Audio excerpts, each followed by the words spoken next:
All right, so I'm going to offer some thoughts on the computer science degree because that's what I got and left me with a lot of thoughts to think about. So, first of all, if you just want to get into industry, if you want to have a higher income using that industry, don't go into the actual computer science degree because they don't really like it when people do that. That's not really what this degree is for. Just to put it flat out, spend 6 months to a year, maybe find some job, well, actually do find some job openings and read what they require and learn specifically that, and you'll be much more qualified than like most computer science students. Um, See, the thing about the computer science degrees, it's usually very open-ended. Computer engineering almost always has specializations where you could pick something and like go into that. Most computer science degrees are very open-ended. It's very much an academic degree, kind of preparing you to become an expert in the field so you can go on in your master's and PhD and specialize from there. And you might not want to do that. It could be very difficult if you just get the degree and you're trying to go in an industry because it could be very confusing.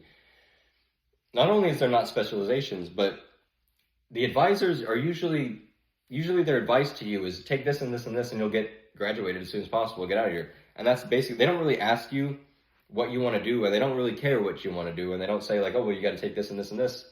They don't care. They just want you to graduate as soon as possible or whatever. So that's your advising, and that's the advice you get in that degree.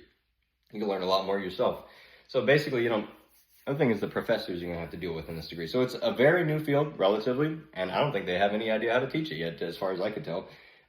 See, automata theory, a theory of computation, the central point of computer science theory. My professor for that was like, nobody wants to teach this class. So here you go, I learned it real quick, and here you go. It's like, what is this? What is this? Like, what is this? Because you're going to have to teach the whole thing yourself. And this is like this for most upper level computer science classes. They don't know how to teach it. And not only that, but a lot of these classes are extremely redundant. There's one class that literally repeated another, and it's like, I literally did not go to it because it's like, I already know all this, and I went to the final, and okay, I didn't get an A in that one. I got a B in that one. I almost got an A in that one, but I didn't even go to it. So it was like, what the heck? So you have to wait. You're going to have to teach yourself all of this yourself. So it's like, are you going to be paying for the degree, or are you just going to be learning it yourself? You know what I mean? You can just learn it yourself. You don't really need to go through all that. Think about the computer science degree. Mine was grouped in at the College of Engineering with the computer engineering students. And we started very low level, C, C++.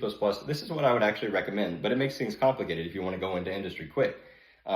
Do all that very low level stuff, theory, and at the very end, they require you just happen to know like GUI apps, and they're like, okay, you got to build this real quick, and good luck. Good luck, you know how to do all this, right? And it's like, no, you kind of taught me all this stuff, but you could focus all of this time on that we do at the very end, how to build an actual project, and you could be much more qualified for the job than we do when you spend like literally just the end.